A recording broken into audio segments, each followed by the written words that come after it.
folks should probably go to the mic so that they can ask questions to make sure that everybody online can hear any questions that are asked. And I gather that Barry is there in charge of that. There are a ton of great questions in the Q&A, and I'm going to take a stab at speaking to some of that right now and then hand it off to Ashley and Adrienne to add on, and then we'll take questions from people in the room. So one thing I should have mentioned is that, and this responds to a number of questions, we are working with the California Energy Commission, which has recommended a statewide building performance standard as part of its IPER. And I imagine there's maybe someone from CEC on this call. And we are working with California State Senator Josh Becker, who represents Silicon Valley, to develop a statewide building performance standard that would apply across the entire state, with a lot of the rulemaking and decision-making to be done by the California Energy Commission, working with stakeholders, especially disinvested communities, disadvantaged communities, having a really strong voice in that rulemaking. And but it would be modeled likely on the AB 802 model, looking to localities to lead, so that a locality that adopted its own building performance standard that achieved a minimum level of stringency, any building owner in that locality could comply with the local law and automatically be in compliance with the state law, knowing that localities have done a really good job of implementing, as we heard from Adrienne, implementing benchmarking and transparency laws, and that creates a great foundation for building performance standards in California. Of course, you already have Chula Vista, which does have its own building performance standard. But there are a lot of resources that go into enforcing and implementing a building performance standard. In the extreme example, Washington, D.C., which basically functions as both a city and state, created 7 new positions to implement its building performance standard at the time that it adopted its law. Most jurisdictions, of course, don't have those kinds of resources. So the state providing a infrastructure, and I think this is very much being considered, an infrastructure in terms of information technology, in terms of rulemaking, in terms of a help desk, all of those things could dramatically reduce the resources required of each jurisdiction to adopt, enforce, and implement a building performance standard. The key thing, though, is that localities have a relationship with building owners. They tax building owners, they have a building department, the building owners go there for building permits. So it makes a lot of sense for localities to be in charge of enforcing the building performance standards. At the same time, having standardization is very helpful for especially larger companies that may be building or operating buildings across many jurisdictions. So having a sort of some level of standardization across building performance standards across the state makes a lot of sense. The Cal Green building codes provide potentially somewhat of a model of standardization, although I think a greater level of standardization would be very much appreciated by building owners. So that kind of AB 802 hybrid model between the state and localities may make a lot of sense in California. Another possibility could be something like a BayREN, providing a combined infrastructure to allow each locality, either just across the Bay Area, or we've seen in like Hennepin County, Minnesota, is serving the whole state, providing infrastructure for localities across the whole state to benchmarking and transparency laws. So in the short term, though, until there's some of this infrastructure in place, it may not make sense for a smaller jurisdiction to put in place a building performance standard. If it doesn't have a lot of large buildings, the cost-benefit ratio may not be there in the short term. And every jurisdiction has its own building code enforcement, and it may make the most sense to focus on reach codes and especially on making sure that there's good enforcement of building codes, that builders and others are actually pulling permits. There is a problem, of course, with construction and renovations happening without permits. So that may be the best area to focus on for smaller jurisdictions in the short term. Even as larger jurisdictions, I think it makes sense for them to consider doing a building performance standard now, just as Chula Vista has, in advance of statewide action. There was a question about job creation. Yes, there are some estimates of job creation in specific jurisdictions. I will share a link that BayREN can share later as part of resources to the New York City calculation of job creation from their law.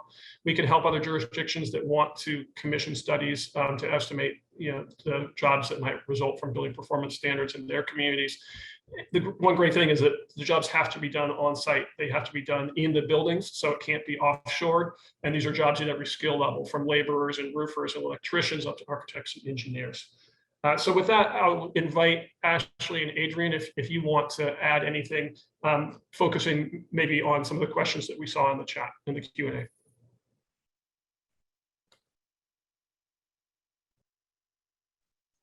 I see one addressed to me specifically that I can answer, and then maybe can riff off some from the policy management side that I see a handful for Adrienne of that nature as well.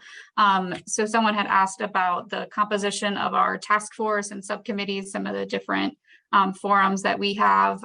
So our internal energy burden task force, we have representatives from across a number of departments, from community affairs, our equity official, our future ready director, planning department, economic development, sustainability and resilience, housing and community development, communications, our Hispanic outreach and local assistance office, our emergency management team, and then a representative from the Orlando Utilities Commission, which is our local municipal utility. So kind of a wide range there. For the external group, our Clean Energy Green Building Subcommittee was established as part of our original benchmarking ordinance. So this group has been convening roughly 2 to 3 times a year over the last few years. And it's largely just a kind of update on how the policy is going and other key policies or programs regionally that may be impacting it. It's largely comprised of stakeholder reps from industry. And so one of the things that we're working on this fall is actually recruiting some community members to join that committee, so we can diversify its representation and have those voices included in those forums. And then that is a space where we'll start to do some deeper engagement specifically around building performance standard policies with that group. So hope that answers it more some. I'll also drop my email in the chat for anyone that wants to follow up offline. In terms of policy management, one thing that I do want to add that I didn't mention in my slide deck is currently we've been doing that all in-house. We've had a part-time employee that's done a lot of that. It's been a very manual process, and certainly lots of opportunity for efficiency just in the data management side. So we've been exploring as a city some different software solutions that we could implement to really streamline that. Which is essential both for, just how we can manage that policy better and drive compliance rates in the right direction, but also so we're best prepared to potentially scale that policy in any number of ways, whether that's just more buildings that are impacted or having a performance component attached to it. So.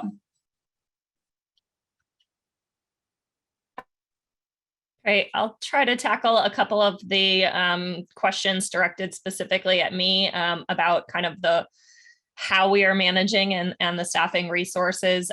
So there was one that was specifically asking about our building department staff reviewing the data and ongoing funding from the Air District. We do not have ongoing funding from the Air District. The grant funding that we had was really to develop the ordinance and covered some of that kind of initial setup phase. It was something that was deemed important to our city and to our overall goals. And so it's kind of been absorbed by our sustainability division budget, if you will, as far as the ongoing resources.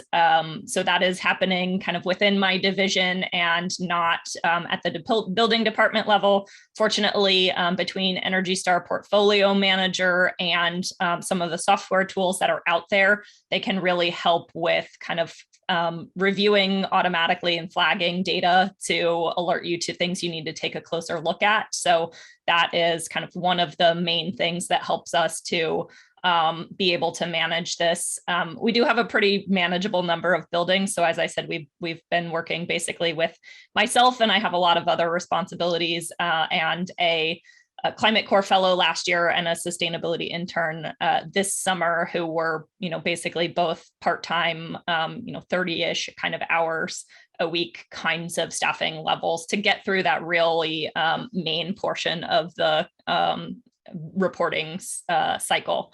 As far as the software that we're using, I think they'd be happy for me to share that a tool that we just signed a contract with really a few weeks ago, or really in the very early stages of implementation. It's called Touchstone IQ. It's a software that company out of Colorado that started with some of the programs there and is working with a bunch of jurisdictions around the country. So we're really excited. It looks like they have some tools that will be really helpful for us.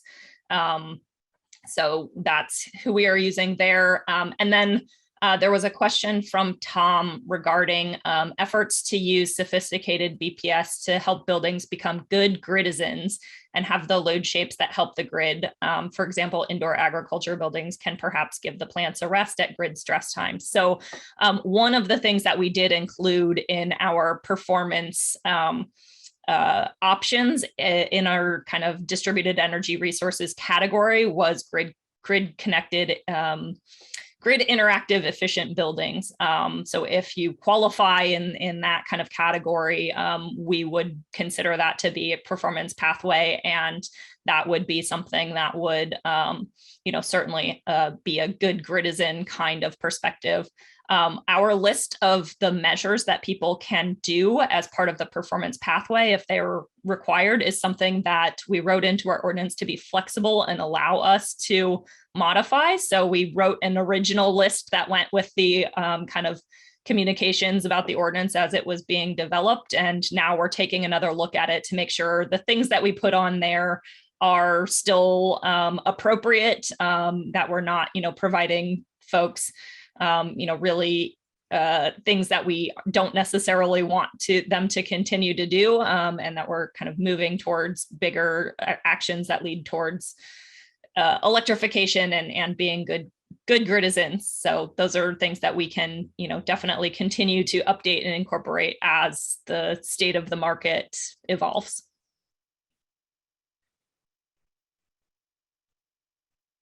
In-person question.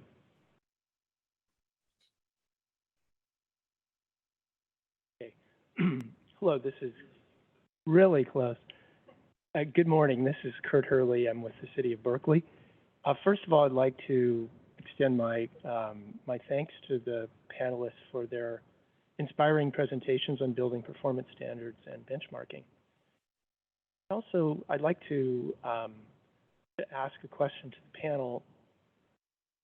Consider that the task ahead of us is market transformation, and specifically to get clarity, the transformation of rental markets, sale of property, and what are the legitimate manner or fashions in which government can help accelerate that market transformation through the education of consumers within rental markets and the sale of or commercial leases, and how these programs. Could you stand closer to the mic? Oh, okay. I'm sorry. Did you lose some of that? Yes. So maybe I'll repeat some of that.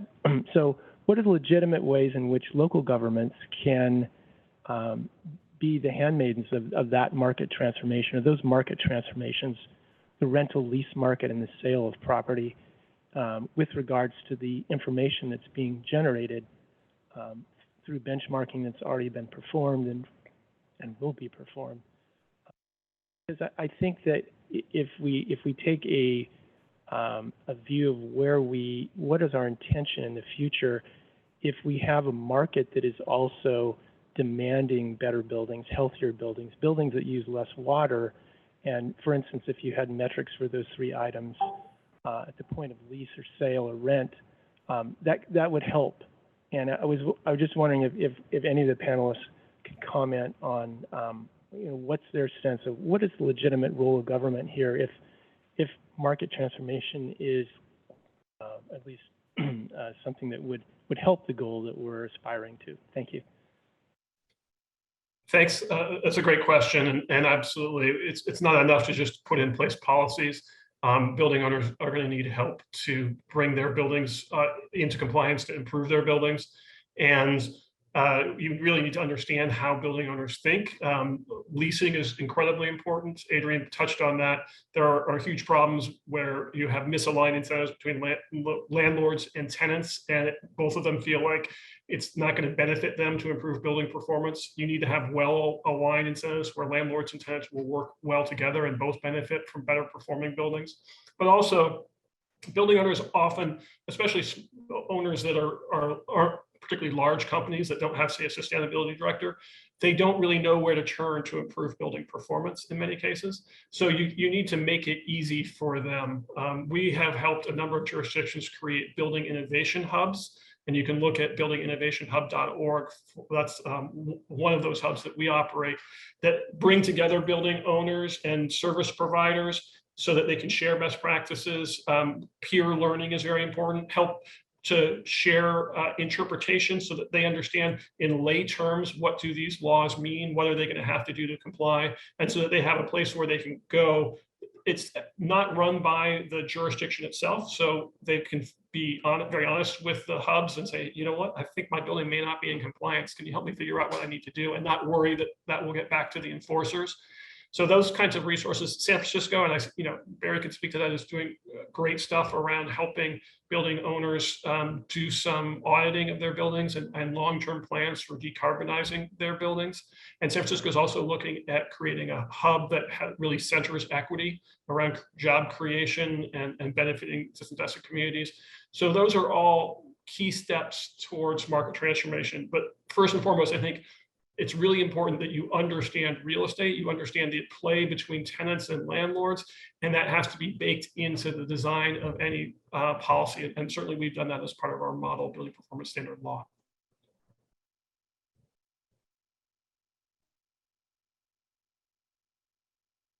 That was a question to Ashley.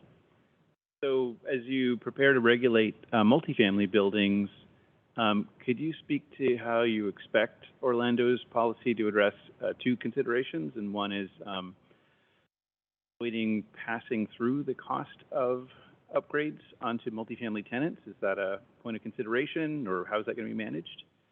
And then second, in operation, what tools are there to make sure that the standard is not met by failing to provide adequate comfort? Sorry, could you repeat the last part of that, Barry, the second part? What tools does Orlando have to ensure that an owner wouldn't meet the energy performance threshold by simply providing less cooling or less heating, so making the building less comfortable? Well, I hate to kind of give too much of a cop-out answer, but since we are still very much in the discussion, dialogue design phase, not even really, we're in sort of a pre-design, there are no kind of firm answers to the second question.